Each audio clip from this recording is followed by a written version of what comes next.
Boa noite. A História da Igreja, o livro A História da Igreja. Vamos continuar aqui nesse ponto. Constantino muda de ideia.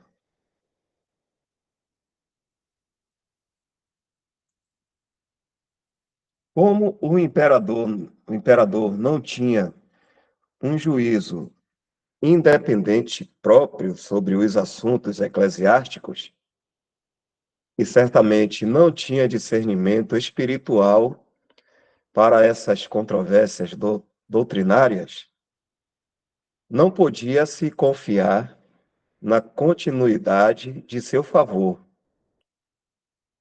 Em pouco mais de 2 anos, ele mudou completamente de opinião. No entanto, esses 2 anos foram cheios de acontecimentos na história doméstica de Constantino, que era muito mais sérios do que uma mudança de ideia quanto ao arianismo. No mesmo ano em que ele convocou o Concílio de Nicéia,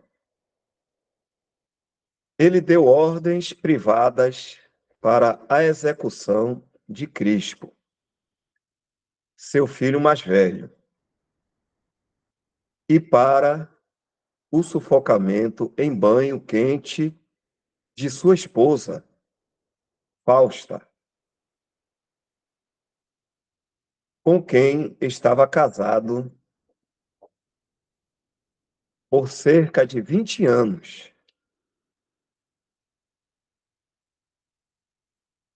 A história não pode encontrar motivos melhores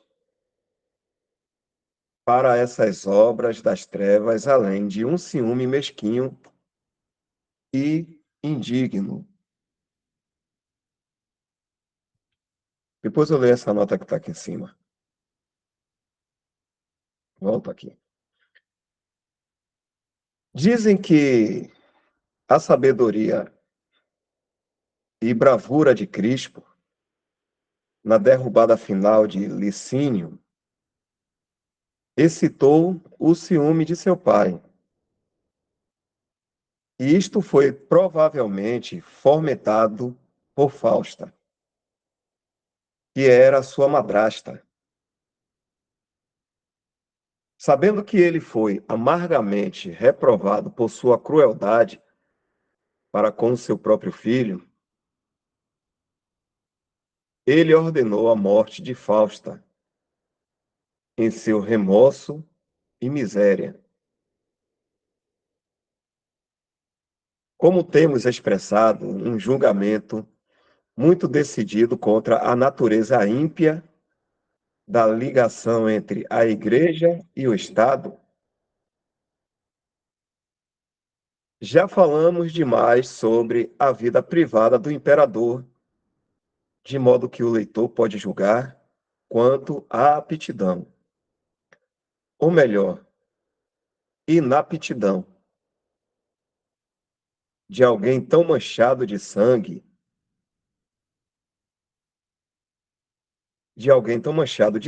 pode se sentar como presidente em um concílio cristão.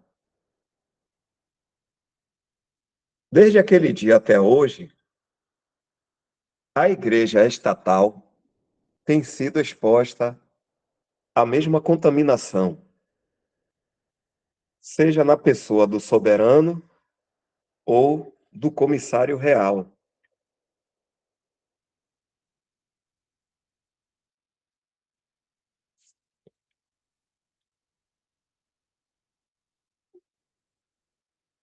Vamos dar uma lida lá na nota logo. Eu continuo aqui, deixa eu marcar.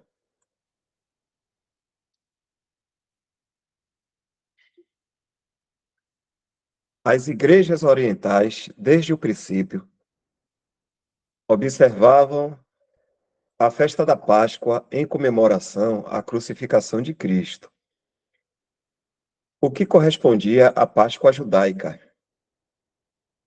No 14º dia do mês, no 14º dia do mês, eles comemoravam. Isto pode ter surgido a partir do fato de que no Oriente havia muito mais judeus convertidos. As igrejas ocidentais observavam a festa em comemoração à ressurreição. A diferença quanto ao dia deu origem a uma longa e acirrada controvérsia. Mas, após muita contenda entre as igrejas orientais e ocidentais, foi ordenado pelo Concílio de Nicéia que fosse observada em comemoração à ressurreição em toda a cristandade. Assim, a Páscoa cristã ficou estabelecida no domingo que segue o 14º dia da lua pascal, que ocorre próximo ao dia 21 de março, de modo que, se o referido 14º dia fosse um domingo, não seria naquele domingo, mas no próximo, podendo cair em qualquer domingo das 5 semanas que começam em 22 de março e terminam em 25 de abril.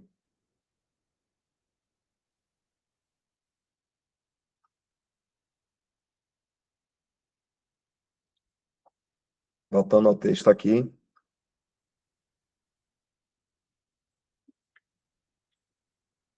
Constância, a viúva de Licínio e irmã de Constantino, possuía grande influência sobre seu irmão.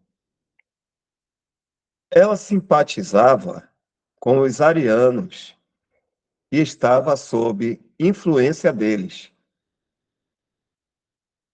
Em seu leito de morte, em 327, ela conseguiu convencer o irmão que uma injustiça tinha sido feita contra Ário e o persuadiu a convidar Ário para sua corte. Ele o fez, e Ário apareceu apresentando ao imperador uma confissão de sua fé. Ele expressou, de modo geral, sua crença na doutrina do Pai, do Filho e do Espírito Santo, e suplicou que o imperador pusesse um fim às inúteis especulações para que a cisma fosse curada e todos, unidos, pudessem orar pelo reinado pacífico do imperador e por toda a sua família. Por sua confissão plausível e seus belos discursos, ele alcançou seu objetivo. Constantino expressou estar satisfeito. E assim Ário e seus seguidores, por sua vez, ficaram em posições elevadas no favor imperial. Os que tinham sido banidos foram chamados de volta. Uma lufada de ar real mudou o aspecto externo de toda a igreja. O partido ariano tinha agora posse total da influência de peso do imperador e logo se apressaram a utilizá-la. Dá uma pausa.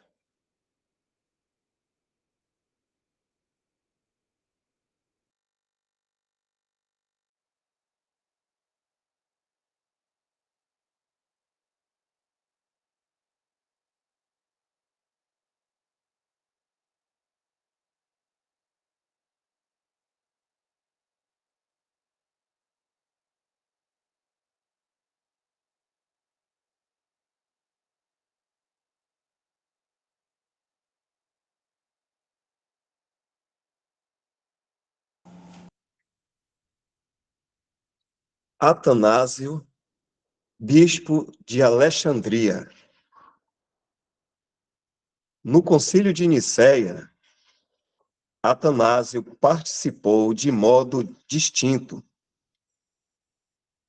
Seu zelo e habilidades logo o designaram como a cabeça do partido ortodoxo e como o mais poderoso antagonista dos arianos. Após a morte de Alexandre, no ano 326, ele foi elevado à Sé de Alexandria pela voz universal de seus irmãos. Ele tinha então apenas 30 anos de idade. E sabendo algo sobre os perigos assim, como sobre as horas, as honras do ofício, ele teria preferido uma posição menos responsável. Porém, ele acabou cedendo aos mais sinceros desejos de uma congregação afetuosa. Ele se manteve como bispo por quase meio século. Sua longa vida foi devotada ao serviço do Senhor e de sua verdade.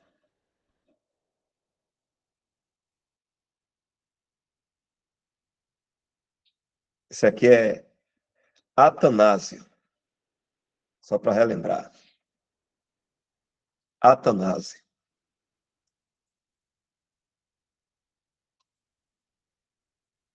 Ele continuou firme na fé e inflexível em seu propósito até sua última hora de vida, do mesmo modo como a posição nobre que ele demonstrou no Concílio de Nicéia. A divindade de Cristo não era para ele uma mera opinião especulativa, mas a fonte e força de toda a sua vida cristã. E em nenhum outro lugar ela pode ser encontrada por qualquer outro, como o apóstolo nos assegura. Abre aspas. E o testemunho é este, que Deus nos deu a vida eterna. E esta vida está em seu Filho. Quem tem o Filho tem a vida. Quem não tem o Filho de Deus não tem a vida. 1 João, capítulo 5, versículos 11 e 12. Essa vida habita no Filho unigênito do Pai. Ele é a vida eterna. E esta vida, para o louvor da glória da graça de Deus, é dada a todos que creem no verdadeiro Cristo de Deus. Ao receber a Cristo, recebemos a vida eterna e nos tornamos filhos de Deus, herdeiros de Deus e co-herdeiro com Cristo. Esta vida não é propriedade de qualquer mera criatura, por mais exaltada que possa ser. Os anjos santos possuem uma existência muito bendita e incessante pelo poder de Deus. Mas o cristão tem vida eterna através da fé em Cristo, pela graça de Deus. Nada pode ser mais fatal ao bem-estar da alma humana do que a doutrina diária. Mas vamos retornar à nossa história.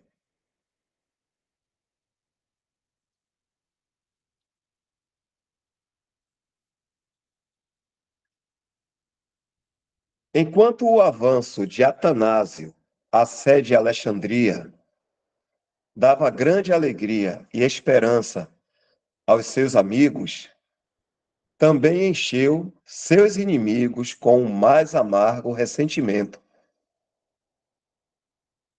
Eles agora viam como o grande líder dos católicos, o bispo daquela igreja da qual Ário tinha sido expulso e que foi apoiado pelas afeições de seu povo e por uma centena de bispos que juraram fidelidade ao grande bispo de Alexandria.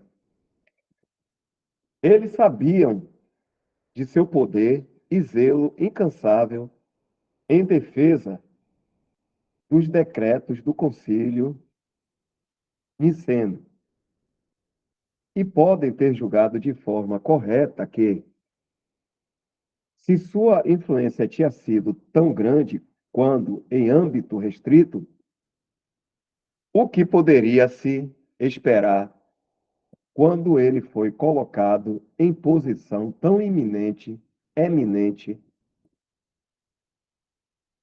Desta forma, eles deixaram de lado seus planos e uniram forças para derrotá-lo. O termo católica, como dado por Constantino, aqui significa simplesmente a igreja estabelecida. Poxa,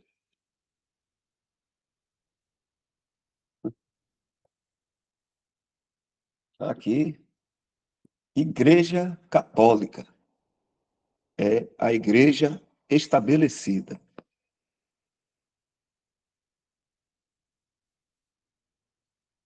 parece que conhecida também como a mãe.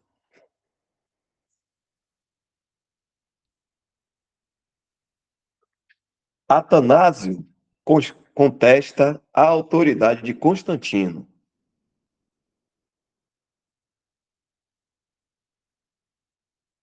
que é o título, não é o tema. Eusébio, na Nicomédia, inicialmente recorreu a medidas aparentemente amigáveis para com Atanásio, com o propósito de induzi-lo a readmitir Ário à comunhão da igreja. Mas, falhando completamente, ele influenciou um imperador para que lhe ordenasse a fazê-lo. Um mandato imperial foi emitido para que Ário e todos os seus amigos que estavam dispostos a se ligarem mais uma vez à Igreja Católica fossem recebidos, e informando a Atanásio que, se não o fizesses, ele deveria ser deposto de sua posição e mandado ao exílio. O negócio lá é quem mandava.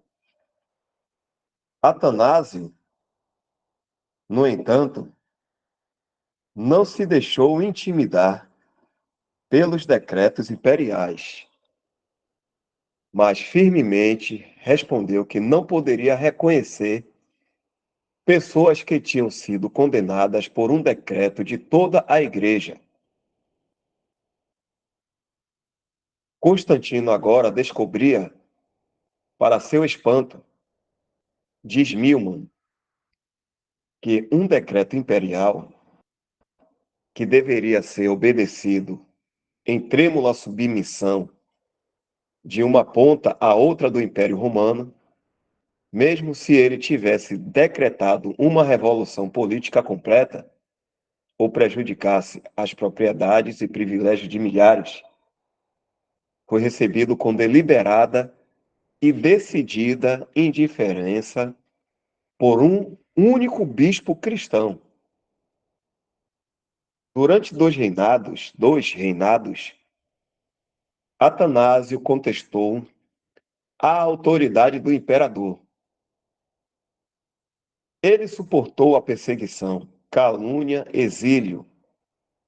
Sua vida estava em constante perigo em defesa da grande e fundamental verdade, a divindade do bendito Senhor. Ele enfrentou o martírio não pela ampla distinção entre cristianismo e paganismo, mas por essa única doutrina central da fé cristã.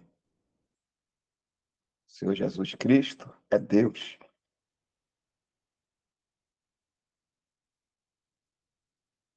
Uma sucessão de queixas contra Atanásio foram levadas ao imperador pelo partido ariano, ou, mais propriamente, o partido eusebiano. Mas estaria fora de nossos propósitos entrar em detalhes. Ainda temos de traçar um pouco mais a linha prateada nessa nobre e fiel testemunha. Dá uma pausa aqui.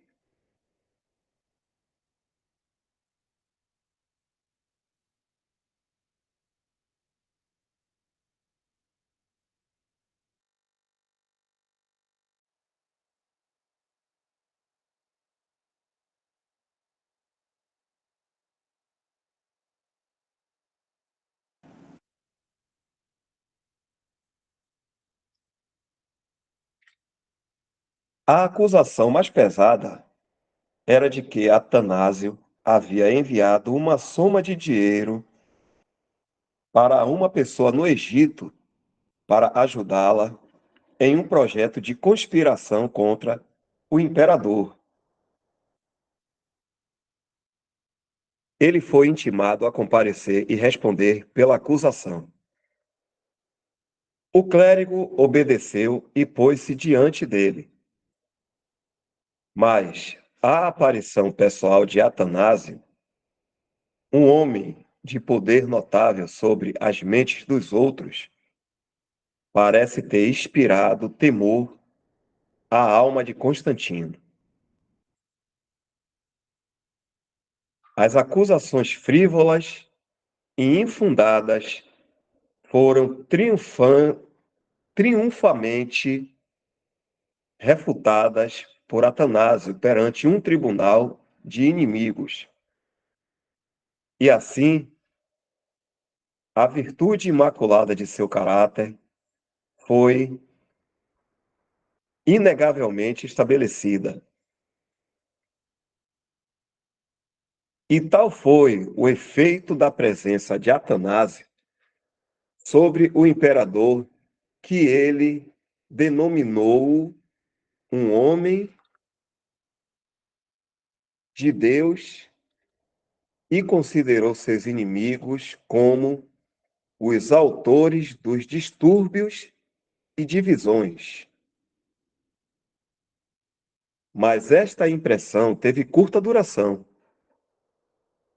uma vez que ele continuava governado pelo partido eusebiano.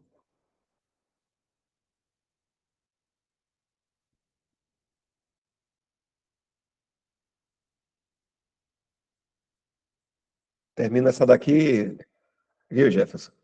E aí você chega. O Concílio de Tiro. Em 334, Atanásio foi intimado a comparecer perante um concílio na Cesareia. Ele se recusou, alegando que o tribunal era composto de seus inimigos.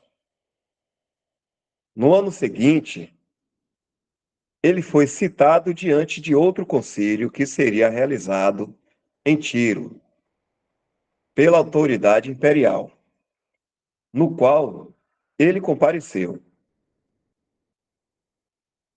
Mais de 100 bispos estavam presentes, e uma comissão de leigos do imperador direcionaram o processo. Uma multidão de acusações foram trazidas contra o destemido clérigo,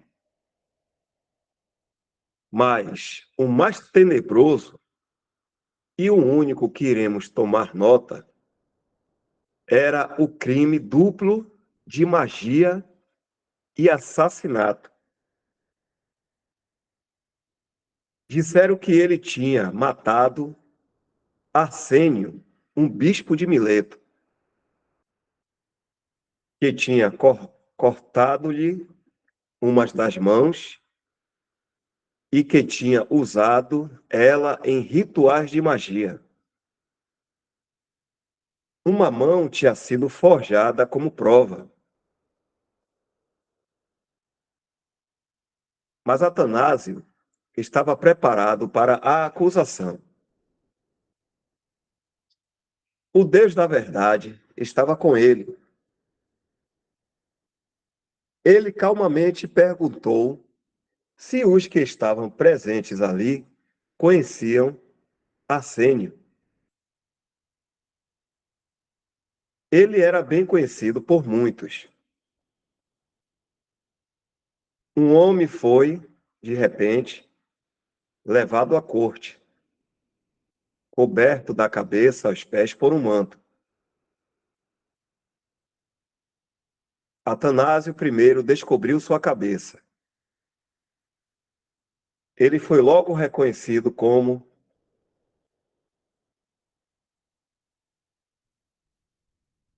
o assassinado Arsênio.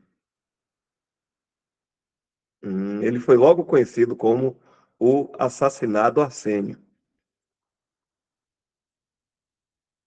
Em seguida, suas mãos foram descobertas. E assim foi provado que se tratava de Arsênio, vivo e não mutilado. Pegaram no contrapé. O Partido Ariano tinha feito o melhor que pôde para esconder Arsênio. Mas o Senhor estava com seu inocente servo. E os amigos de Atanásio conseguiram encontrá-lo. A malícia dos arianos sem escrúpulos foi novamente exposta, e a inocência de Atanásio triunfalmente vindicada. Mas os inimigos implacáveis do bispo continuaram com suas acusações. Mais uma vez ordenaram-lhe que comparecessem em Constantinopla e que respondesse por si mesmo na presença imperial.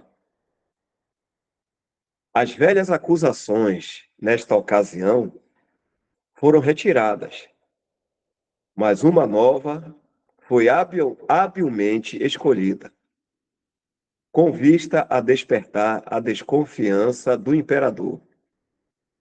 Eles afirmaram que Atanásio tinha ameaçado interromper o fluxo de navios que transportavam milho do porto de Alexandria para Constantinopla.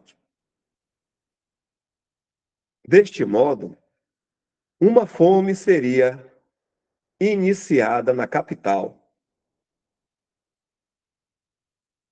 Isto tocou o orgulho do imperador, e seja pela crença na acusação ou pelo desejo de se livrar de uma pessoa tão influente, ele o baniu para Treves, na Gália. A injustiça da sentença é inquestionável. A injustiça da sentença é inquestionável. Jefferson, você compartilha aí, se possível, e aí você segue daqui. Reflexões, viu? Tem problema você compartilhar? Não, Pode ser. Vai achar Tranquilo, melhor então aqui. Então continue. porque senão eu estou acompanhando pelo Meet mesmo, não pelo livro. Aí, se não ficar procurando, a gente vai perder tempo. Vamos lá, então. Reflexões sobre os grandes eventos do reinado de Constantino. Antes de prosseguirmos com nossa história geral, será interessante fazer uma pausa por um momento e considerar o significado das grandes mudanças que ocorreram, tanto na posição da Igreja quanto no mundo, durante o reinado de Constantino o Grande.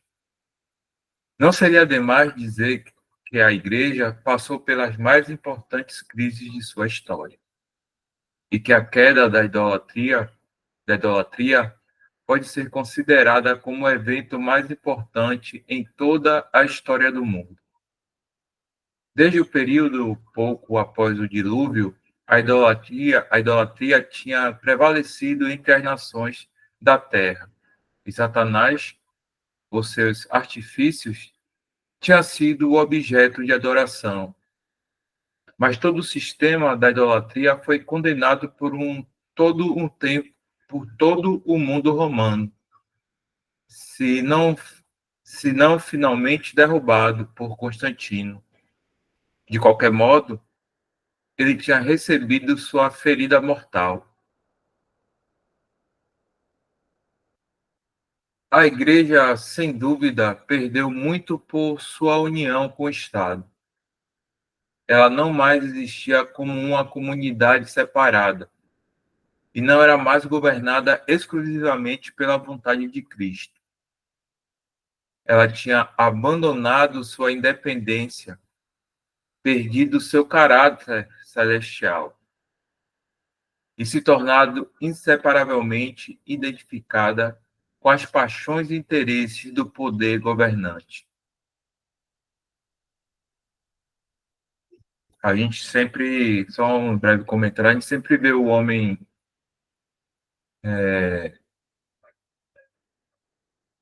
achando que pode ajudar ou melhorar as coisas do Senhor, né? Desde a criação. Então, isso nos mostra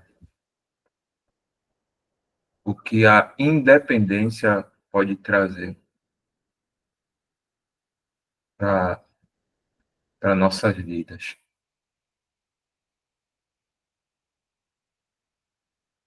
E isso aconteceu nesse caráter aqui na história da igreja,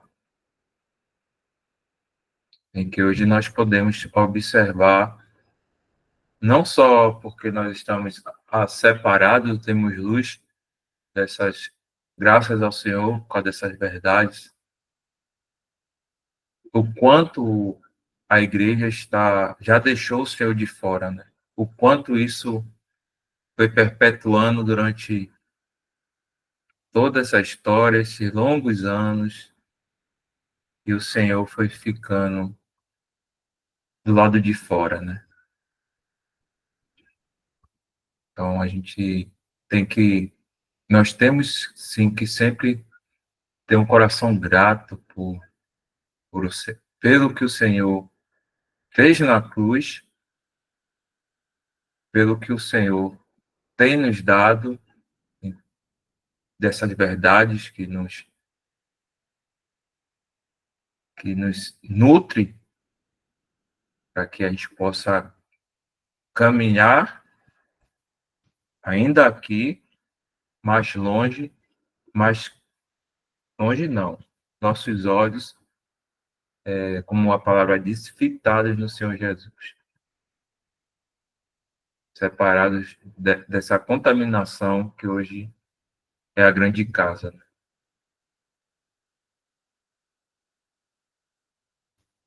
Dando continuidade aqui. Lembrando aos irmãos, se quiserem, fiquem à vontade também para comentar. Tudo isso foi extremamente triste e o fruto da sua própria incredulidade.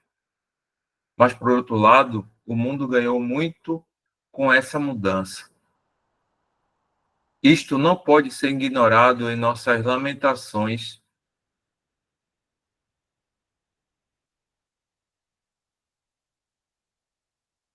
Isto não pode ser ignorado em nossas lamentações sobre o fracasso da Igreja. O estandarte da cruz agora se erguia por todo o império. Cristo era publicamente proclamado como o único Salvador da humanidade. E as Santas Escrituras eram reconhecidas como a palavra de Deus, o único guia seguro e certo para a bem-aventurança eterna. Antes mesmo de estar ligada ao poder civil, a igreja professa estava, sem dúvida, espiritualmente fraca, e assim deve ter pensado mais em seu bem-estar do que sua missão de bênção para os outros. No entanto, Deus pôde agir por meio dessas novas oportunidades e acelerar o desaparecimento das terríveis abominações da idolatria da face do mundo romano. A legislação geral de Constantino ostenta evidências do trabalho silencioso dos princípios cristãos, e os efeitos dessas leis humanas seriam sentidas muito além do círculo imediato da comunidade cristã. Ele promulgou leis para melhor observância do domingo, contra a venda de crianças como escravas, o que era comum entre os pagãos, e também contra o furto de crianças com o objetivo de vendê-las, assim como muitas outras leis, tanto de caráter social quanto moral, que nos são informadas pelas histórias já citadas. Mas o maior e mais influente evento de seu reinado foi o extermínio dos ídolos e a elevação de Cristo. Dizem que os etíopes e ibéricos foram convertidos, irmãos, ao cristianismo durante esse reinado.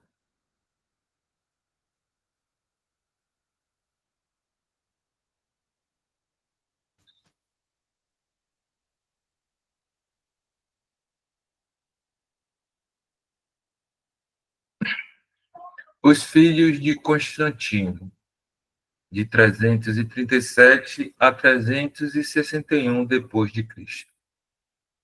Constantino o Grande foi sucedido por seus 3 filhos, Constantino II, Constâncio e Constante.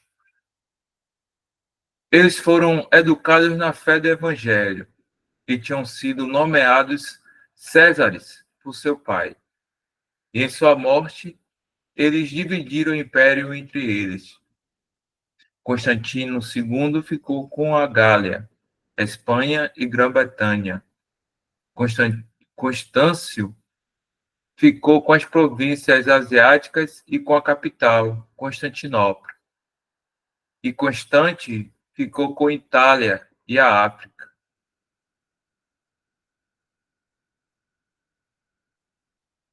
O início do novo reinado foi caracterizado, como era habitual naqueles tempos, pela morte dos parentes que podiam um dia se provarem rivais ao trono.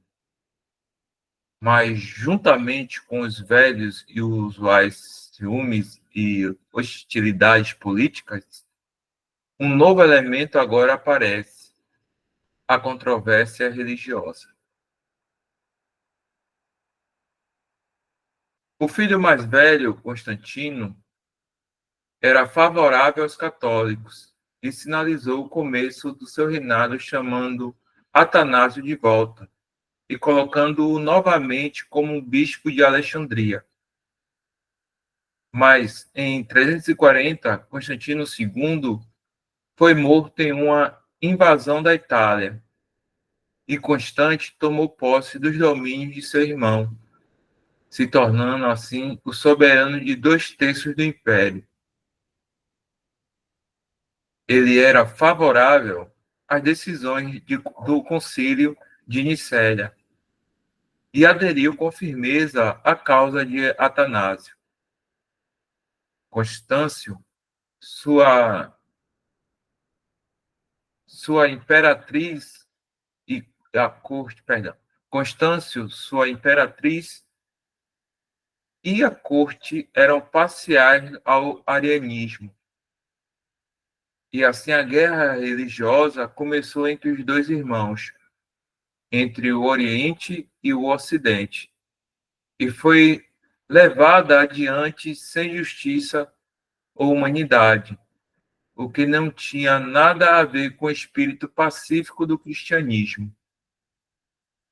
Constâncio, como seu pai, interferiu tanto nos assuntos da igreja que pretendia ser um teólogo, e durante todo o seu reinado, o império foi incessantemente atingido pela controvérsia religiosa.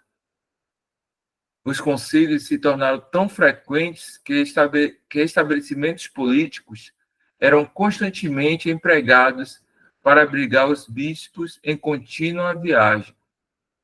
De ambos os lados, concílios foram reunidos para se oporem a outros concílios. Mas como o principal evento do período, assim como a linha prateada da graça de Deus está conectada a Atanásio, retornaremos à sua história.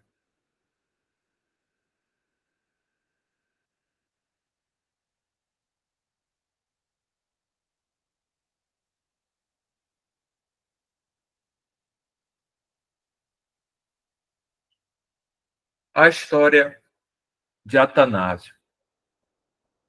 Após um banimento de 2 anos e 4 meses, Atanásio foi restaurado à sua diocese pelo jovem Constantino II, onde foi recebido com uma recepção alegre por seu rebanho. Mas a morte desse príncipe expôs Atanásio a uma segunda perseguição. Constâncio, que é descrito como um homem vaidoso, mas fraco, logo se tornou um cúmplice secreto dos eusebianos. No final de 340, ou início de 341, um concílio se reuniu na Antioquia para a dedicação de uma igreja esplêndida que tinha sido fundada pelo velho Constantino. Dizem que o número de bispos foi de cerca de 97, dos quais 40 eram eusebianos. Dentre o número de cânones que foram aprovados, foi decidido, e com certa aparência de equidade, que um bispo deposto por um sínodo não podia retomar suas funções episcopais,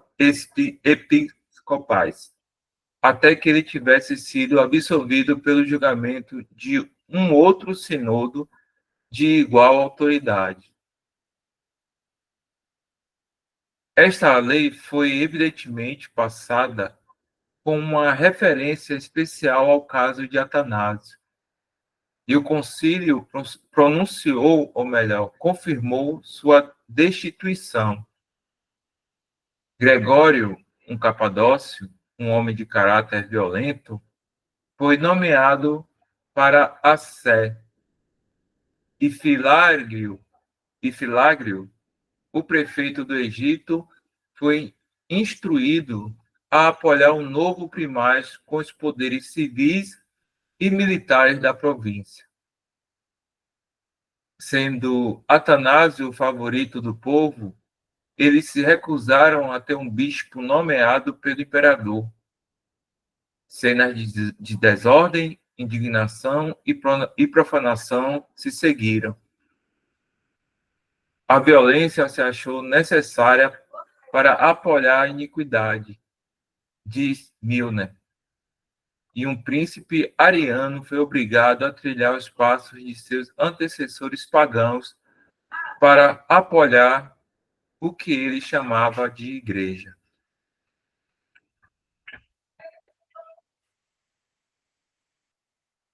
Atanásio, oprimido pelos clérigos asiáticos, retirou-se de Alexandria e passou 3 anos em Roma. O pontífice romano Júlio, com um sinodo de 50 bispos italianos, o proclamou inocente e confirmou-lhe a comunhão da igreja. Não menos que 5 credos tinham sido elaborados pelos bispos orientais nas assembleias convocadas em Antioquia entre 341 e 345, com o fim de ocultar suas verdadeiras opiniões. Mas nenhum deles admitia estar livre de um elemento ariano, embora as posições mais ofensivas do arianismo fossem professamente condenadas. Os 2 imperadores, Constâncio e Constante, se tornaram então ansiosos para curar a brecha que existia entre as igrejas orientais e ocidentais. E de acordo eles convocaram um concílio a ser reunido em Sárdica, na Ilíria, em 347 d.C., para decidir os pontos disputados. 94 bispos do Ocidente e 22 do Oriente estavam reunidos e devidamente considerados os assuntos de ambos os lados. Decidiram em favor de Atanásio. O Partido Ortodoxo restaurou o primaz perseguido de Alexandria e condenou a todos os que se opunham a ele como inimigos da verdade.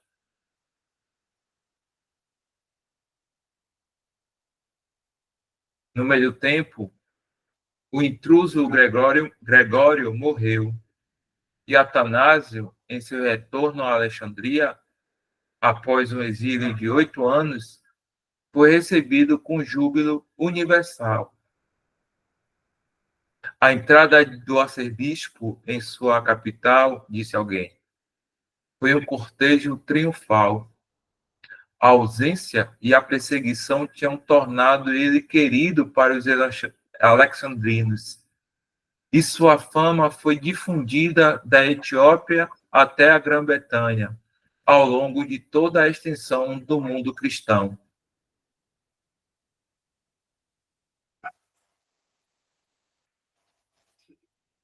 Após a morte de Constante, o amigo e protetor de Atanásio, em 350, o covarde Constâncio sentiu que era a hora de vingar suas feridas privadas contra Atanásio, que não tinha mais Constante para defendê-lo.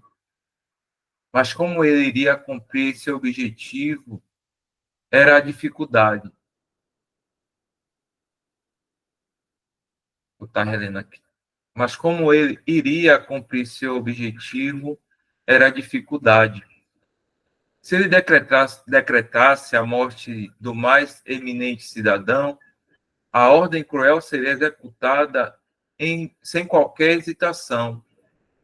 Mas a condenação e morte de um bispo popular devia ser causada, devia ser... Me perdi, achei aqui. Vamos lá. Mas a condenação e morte de um bispo popular devia ser causada com cautela, demora e alguma aparência de justiça. Os arianos começaram a trabalhar em um plano. Eles renovaram suas maquinações e mais concílios foram convocados.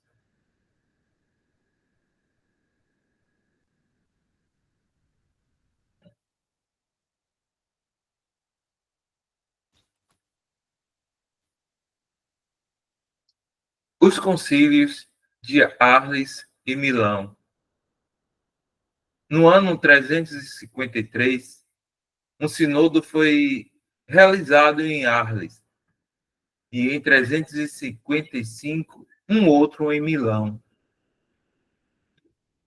Mais de 300 bispos estavam presentes no último. As sessões do concílio foram realizadas em um palácio, estando Constâncio e seus guardas presentes. A condenação de Atanásio foi artisticamente representada como a única medida que podia restaurar a paz e união da Igreja Católica. Mas os amigos do primaz eram ao imperador no espírito mais humano e cristão que nem a esperança de seu favor, nem o medo de seu desprazer as convenceria a se unir na condenação de um ausente, inocente e honrado servo de Cristo. O debate foi longo e obstinado. O excitado interesse foi intenso, e os olhos de todo o império se fixaram em um único bispo. Mas o imperador ariano era impaciente, e antes que o concílio de Milão fosse dissolvido, o arcebispo da Alexandria tinha sido solenemente condenado e deposto. Uma perseguição geral foi direcionada contra todos os que eram favoráveis e também para efeitos de força a conformidade com a opinião do imperador. E tão afiada a perseguição se tornou que o Partido Ortodoxo levantou um clamor de que os dias de Nero e de Décio tinham retornado. O próprio Atanásio encontrou um refúgio nos desertos do Egito.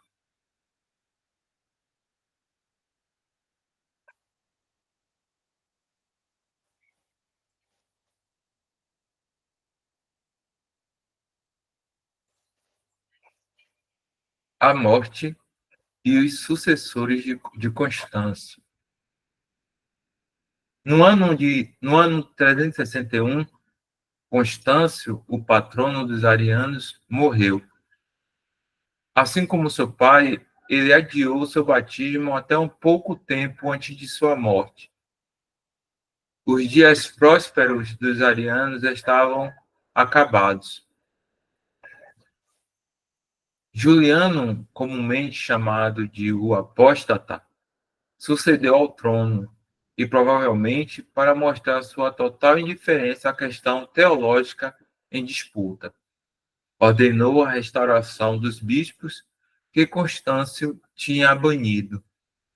Após um breve reinado de 22 meses e de uma vã tentativa de reviver o paganismo, ele morreu repentinamente de uma ferida no peito por uma seta persa.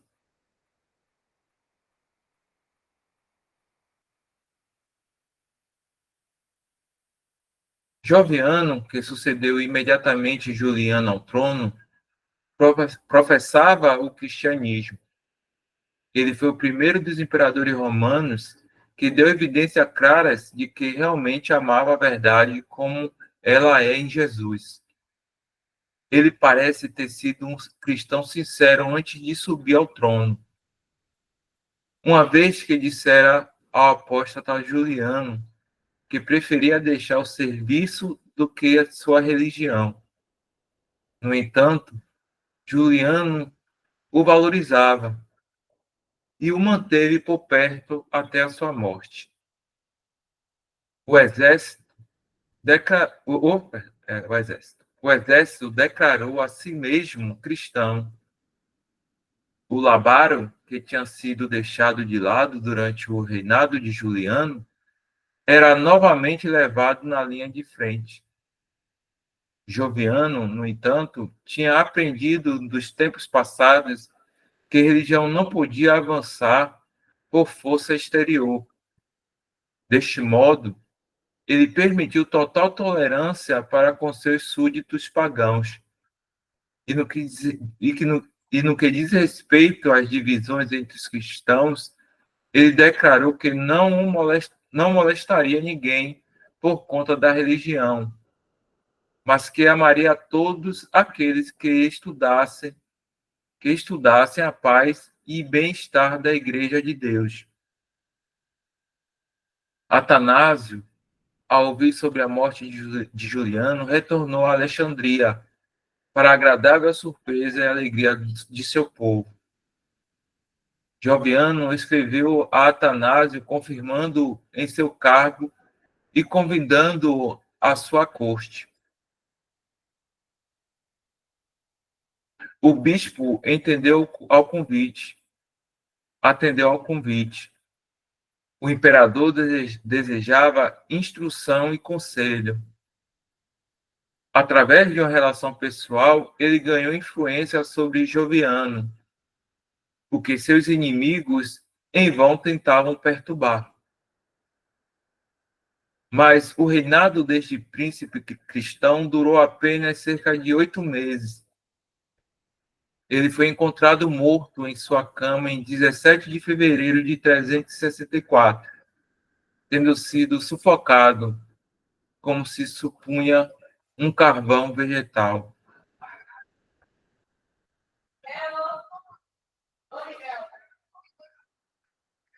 Ser rei não era fácil, não. Eu tô vendo aí que Constantino não, Atanásio continua vivo e os outros tudo morrendo. É o Senhor, né, guardando. O Senhor guardou, né? Guardando, né, porque tá com o Senhor.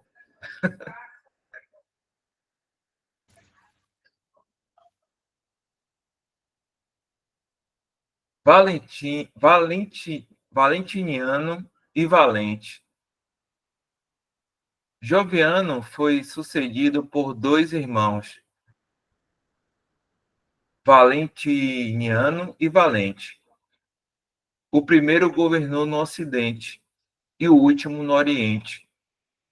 Quanto aos assuntos da Igreja, Valentiniano seguiu o plano de Joviano. Ele se recusou a qualquer interferência em questões doutrinais, mas aderiu firmemente à fé de Nicéia. Como soldado e estadista, ele possuía várias e grandes habilidades.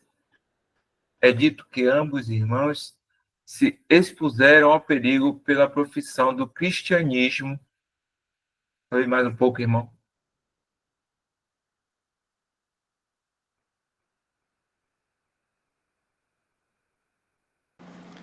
Ô, Jefferson, Oi. eu tô achando que os irmãos estão saindo aí, porque alguma coisa tá tirando os irmãos da reunião. A, a internet, alguma coisa. Só lê essa parte aí a gente encerra. Quer que comece de Valentiano e Valente mesmo? Ou...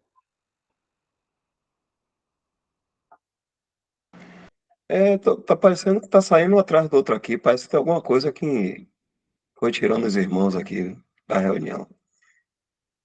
Só pode Tá ter bom. sido. Vamos lá. Valentiano e Valente. Joviano foi sucedido por 2 irmãos, Valentiniano e Valente. O primeiro governou no Ocidente e o último no Oriente. Quanto aos assuntos da Igreja, Valentiniano seguiu o plano de Joviano. ele se recusou a qualquer interferência nas questões doutrinais, mas aderiu firmemente à fé de Nicéia. Como soldado e estadista, ele possuía várias e grandes habilidades. É dito que ambos irmãos se expuseram ao perigo pela profissão do cristianismo.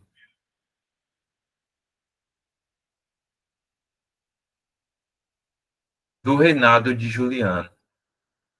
Mas Valente foi mais tarde vencido pelo arianismo por meio de sua esposa, que o persuadia a receber o batismo do bispo ariano de Constantinopla.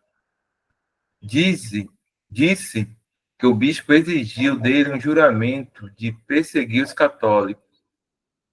Seja como for, é certo que logo após seu batismo, ele manifestou grande zelo em favor dos arianos e perseguiu duramente os eclesiásticos pela adesão deles à fé de Nicéia e pelo exercício de suas influências em seu nome.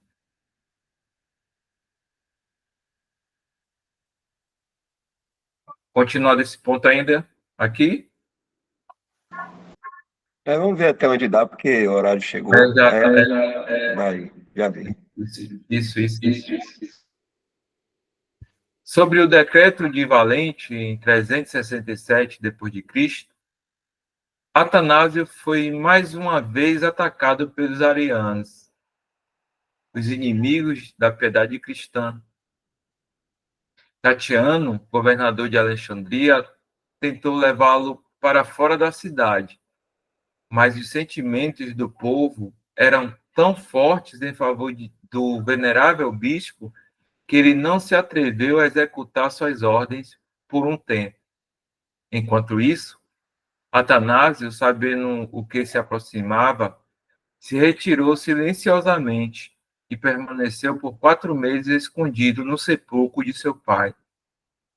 Esta foi a 4ª vez que ele teve que fugir de Alexandria.